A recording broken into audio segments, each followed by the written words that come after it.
Hi friends, Laura Krumzak here, and it's the moment you've all been waiting for. Magic Kingdom. This is the Disney Slowdown where I'm going to help you plan your magical vacation with your special needs kids, stay on budget, reduce meltdowns, and have a great time. That's always our goal. And so I find it helpful if we kind of familiarize ourselves with the parks.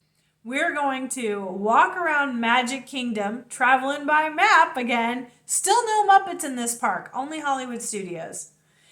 But I'm going to point out helpful tips and tricks and where to find the good water. All right, let's go travel by map. I'll see you there. Pulling up our map and switching over to Magic Kingdom, we are going to waste no time and we are going to go with the big one. That's right. We're going to go check out Mickey because he is right at the front gate. He's in a building, and guess what? You can DAS this one. So if Mickey is your top priority, he's going to be right in front of your nose. Let's pull back for a moment and let's just look at the beauty that is Main Street, USA. I mean, it's a bunch of shops and some restaurants, the Main Street confectionery where you get your sweet treats is there. You know, there's not a lot happening as far as character meet and greets, with the exception of Mickey. Yes, you can ride the old time cars and the parade will come down this route, but just look how beautiful that is. A straight shot right up to the wagon wheel, I call it, and that leads right up to the castle. You're going to find a lot of great picture moments there, so definitely grab a cast member and get your picture taken. Let's travel clockwise for a second and just kind of get a lay of the land. So you've got Adventureland and Frontierland, Liberty Square, then all behind the castle, that's really Fantasyland, and it's really spread out. Look how far that goes. Like, this is not a small park. And then you end up in Tomorrowland there on the right-hand side. Also, take a look. The railroad goes all the way around the park. So if you don't want to do a lot of walking, it might be a good idea to jump on the railway right there at the front entrance. There is a station at Adventureland, and that's actually going to put you out right at the new Tiana's Bayou whenever that opens. And then it goes all the way around the back side of the park to Fantasyland. So it really covers a lot of ground, and it can help when you are just a little tired of walking all over the place. Those white and black lines, that's the monorail. So there's an express monorail from the Ticket and Transportation Center that goes right to Magic Kingdom Park. And then there's also the resort monorail. And you don't actually park anywhere close to Magic Kingdom. You have to park way out on the other side of Seven Seas Lagoon, which is that big lake that you see. And then you've got to take either a ferry boat or you have to take the monorail into Magic Kingdom Park. So be mindful of that. We personally enjoy the ferry boat. It's a nice ride. And honestly, neither one of them are necessarily faster. It just totally depends on the day. And if you go over to the side there, that's where your resort buses are going to be. That's also where you're going to find buses that will travel to the other parks if you have a park hopper. All right, let's get back into the park. What do you think? You're going to scan in. Most people are going to head over to Tomorrowland on the right. And most of the attractions here are going to have fairly decent wait times. Buzz Lightyear is going to be one that I would highly recommend DASing. And I would say DAS it earlier rather than later because it goes down frequently. But if you were able to get into the virtual queue for Tron, then you might want to hold off on Buzz Lightyear. And if you haven't seen my short on how to get into the virtual queue, I'm going to link it right here. If you need a place to duck away from people for a bit, Carousel of Progress is one of the OG attractions in Magic Kingdom, and that's a great place to go kind of duck away and hide. It is air conditioning, it's inside. The People Mover is fun. It takes you up above and you kind of do a tour. And then, of course, the Laugh Floor is one of our favorites. And in case you were wondering, there is actually no good water in Tomorrowland. It is all sulfur water. I'm sorry. Let's head over to Adventureland. Now, when Tiana's Bayou opens up, there's going to be a whole nother, probably another virtual queue. But for right now, don't miss Jungle Cruise. It's so punny. And if you see that tree right there in the middle, if your kids need to work off some energy, send them up the Swiss Family Robinson treehouse. They can only go up and then they go back down. There's lots of stair climbing. I would send them up without you and let them blow off some steam. And if the lines are just outrageous and you need something to kind of focus on and zoom in on, you can actually go on a pirate adventure. It is next to Pirates of the Caribbean. There are probably 5, I think, different treasure maps, and they send you around looking for little clues. So those are a lot of fun, absolutely free, something to do to kind of not focus on all the crowds. Another great place for your kids to blow off steam is called Tom Sawyer's Island. You catch a ferry right there outside of Thunder River Mountain. You can see the Liberty Riverboat go all the way around it. It's just a great place for the kids to run, and there's really no place for them to go because you got to take a ferry over there. Take a look at all the pathways that they can explore. There's rock features, there's caves. They can even cross that bridge and go back to the fort. That's really another place that I would just kind of hang out in the front and sit by where the ferry lands. There's restrooms there, there's shade, there's tables and chairs. If you go down a little further at that second building on the right, and just let the kids roam. Don't try to find them because you may not. What I like about Tom Sawyer's Island is really all of the shade, and not a lot of people are going over there because more people, they're focused on the rides instead of just kind of going and exploring this island. It's really a lot of fun. It's a great place for your kids who need to just step away from the crowd. You're not going to find a lot of people. You have to take the ferry boat over there. It's a great place to just kind of slow down inside Magic Kingdom. Let's just take a look around the park and to kind of look at our heavy hitters, the attractions that are going to have the longest wait times. Peter Pan's Flight happens to be one of those. I think it's because the ride moves so slow that the line is just constantly, it's always an hour or more. The good news is almost everything in this park, including the character meet and greets, are going to be DASable. If you pull up an attraction or a character and you see there's a lightning lane, then you can absolutely use your DAS pass on it. And believe me, it takes longer to get around this park, especially than you expect.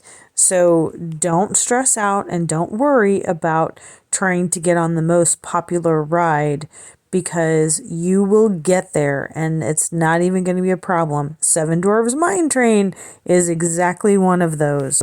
It's a great little roller coaster. It's very popular and it always has a long line. So people are rushing to it to rope drop it, or they're purchasing an individual lightning lane.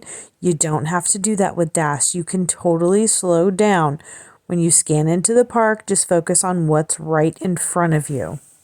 This is where my Google Spreadsheet is going to help you prioritize what is important for your family, because if you're there on a really busy day, you may not be able to see everything. Did you know that there's actually a playland inside Magic Kingdom? That's right. Dumbo the Flying Elephant under the big circus tent, you actually have a playground in there. So if you want to ride the ride or not, you can go in there and your kids can play while you stand in line. Actually, you're sitting in line and you get a buzzer. So it's almost like a DAS pass. You get to sit down, it's air conditioned, the kids get to play in the playground, and then they will buzz you when it's time for you to go head toward the ride. And even if nobody wants to ride the ride, it's really kind of cool to check out. So I highly recommend going in there and at least looking at it. Let your kids play in the playground a little bit. If you're finding this video helpful, would you please like it, subscribe to my channel, and hit that notification bell? I really would appreciate it. I know I'm a new channel, but I've got a lot of ground to cover because I think it's so important to be prepared when you have special needs kids. You got to know what you're doing. You got to have a game plan, right? And that's why I'm here to help you have a successful vacation. That's also why I highly recommend you go ahead and download the app. You go ahead and you play around with it. You get to know the lands. You find out where the characters are. And you start prioritizing what's important for your family. Some videos that I love to watch. DFB Guide is probably one of my favorites. I watch almost all of their videos. I have a playlist of helpful videos for all of the parks for 2024 by them, and I'm going to link that right here. So you can go ahead and watch that next. I know it feels like there's a lot of preparation, but believe me, I think you're going to have a more enjoyable experience if you go in there kind of sort of knowing what you're doing, even if you don't have everything chiseled out in stone, because again, we also know that doesn't work for our kids. The plan's got to be fluid, right?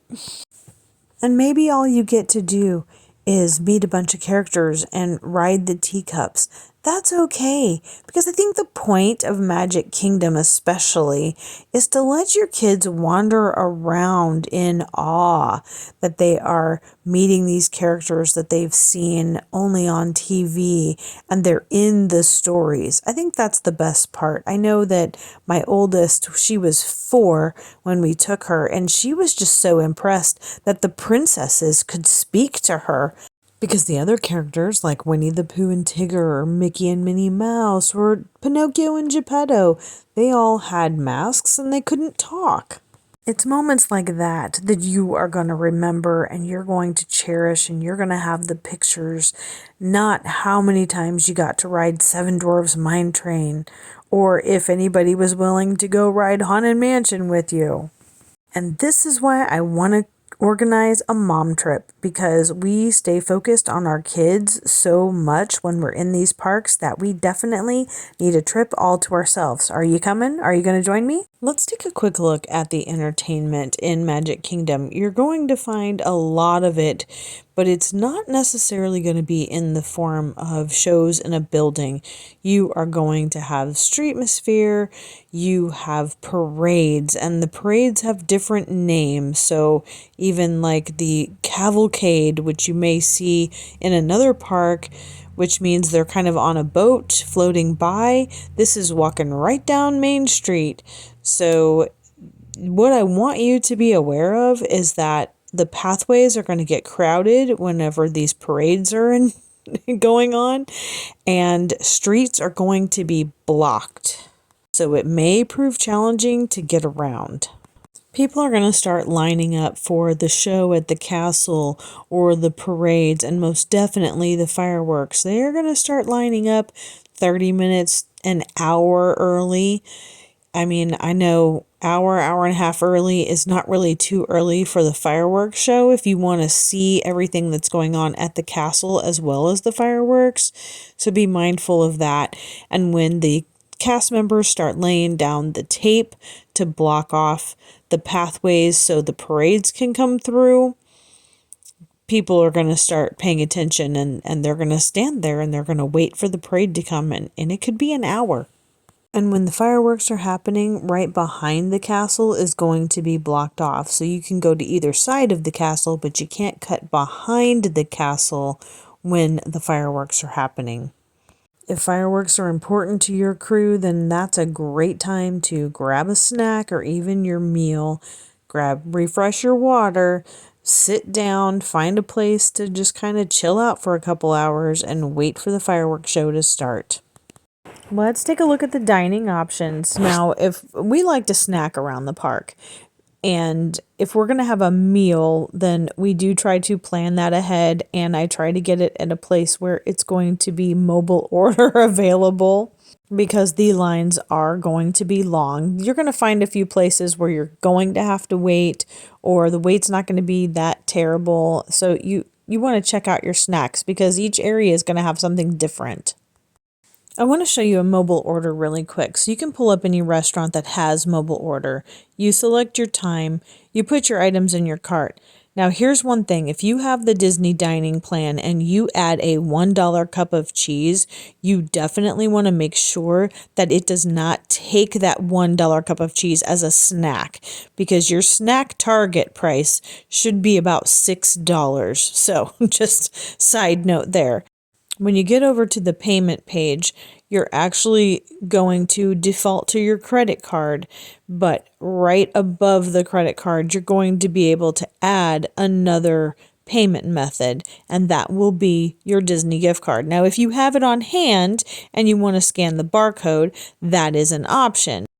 But if it's an e-gift card, then I recommend copying that number onto a Google Doc so you will have it accessible to cut and paste and put it into your order, and you won't be sitting there trying to type in the 16-digit number and get very frustrated and everybody's hangry. You know what I mean.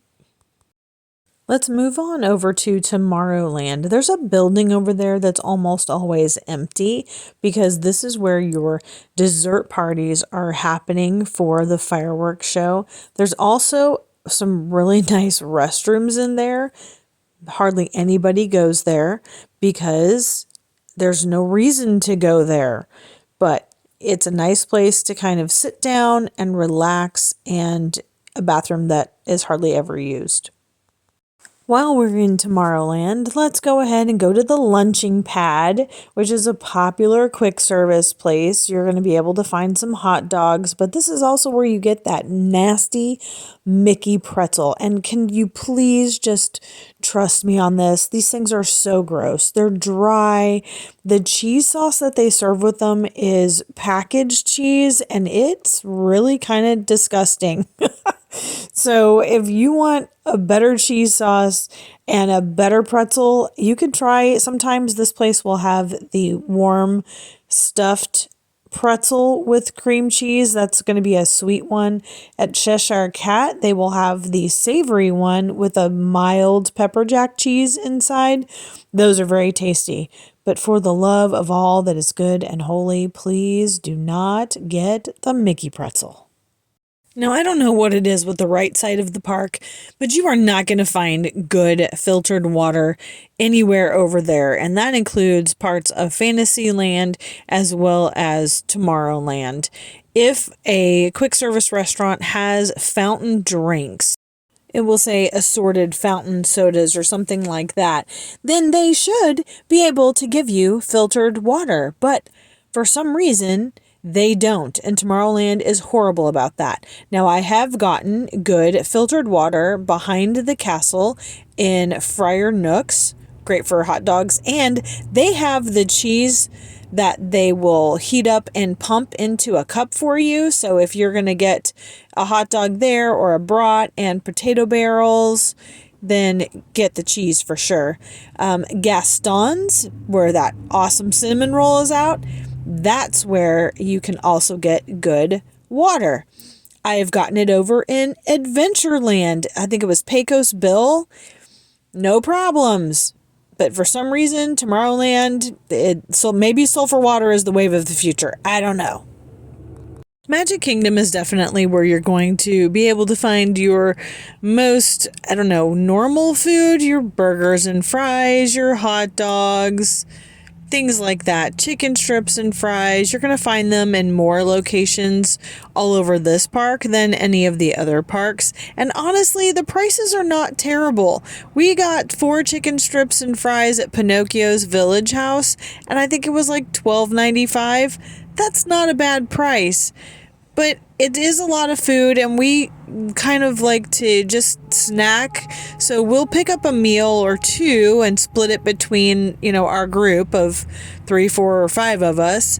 And then, a couple hours later, maybe we'll pick something else up. We like to try different things all around the parks, instead of sitting down and having one huge meal and taking up a couple hours of your day. If you choose to do table service, you need to budget 2 to 3 hours out of your day, especially if it's a character meal. Let's talk about a couple of snacks that I don't think are worth it.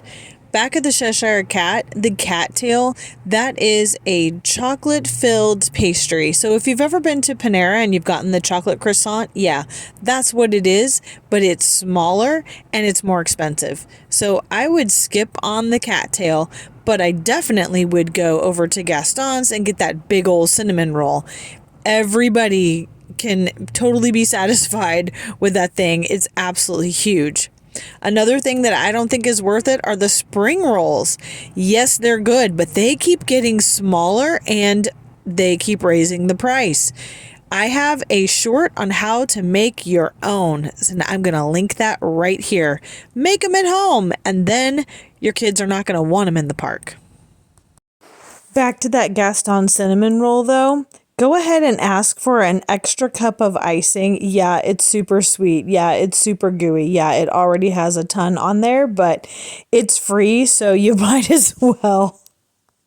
One of our favorite things to eat inside the Magic Kingdom is over at Sleepy Hollow.